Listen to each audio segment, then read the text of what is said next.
આપણું બાળ આવે જાય ત્યારે આપણું કોઈ ન હોય, આધાર જ નહીં કોઈનો, દુનિયા જીવત નહીં દે શાંતિથી.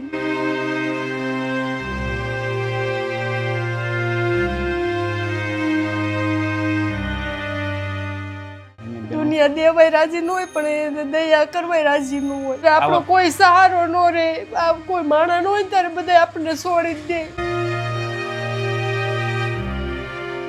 કોઈ દેવા કઈ ન હોય.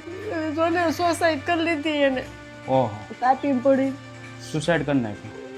બેન રડોમાં હું સમજી શકું.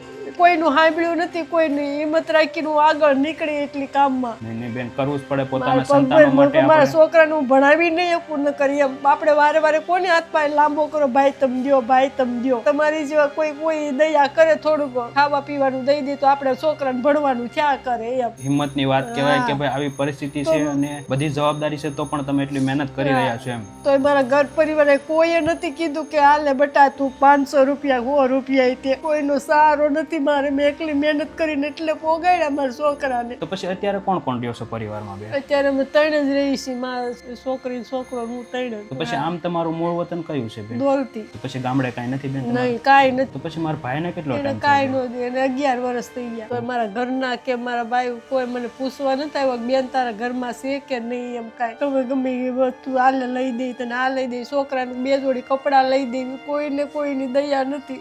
બેન હું સમજી શકું, એક વિધવા બેન ઉપર બધી જવાબદારી એટલે ખૂબ અઘરું થઈ જાય અને લોકો ત્યારે પણ એને તરછોડી દેતા હોય છે કે આજે, કારણ કે અમારા ઘરે કઈ છે નહીં એટલે કોઈ અમારો સાથ ન આપે, બધા છેટા છેટા જ ભાગે. આપણે એકલા જિંદગી જીવવાની રહે એવી રીતનું વાતું કરે કે આ બહાર કામે જાય, આમ જાય. મેં કીધું જે કેવું હોય બધા દુનિયા કયો, પણ મારે તો જવું જ પડશે મારા છોકરાને ભણાવવા. એટલે થોડું ભણાવી તો એ આગળ તો કાંઈક નીકળશે ને સુધરશે. તો પછી અત્યારે શું તકલીફો પડે બેન?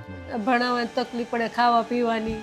એકલી કેટલી મહેનત કરું, થાય એટલું કરું થોડું થોડું. એટલે મેન તો ખાવા પીવાની તકલીફ પડે.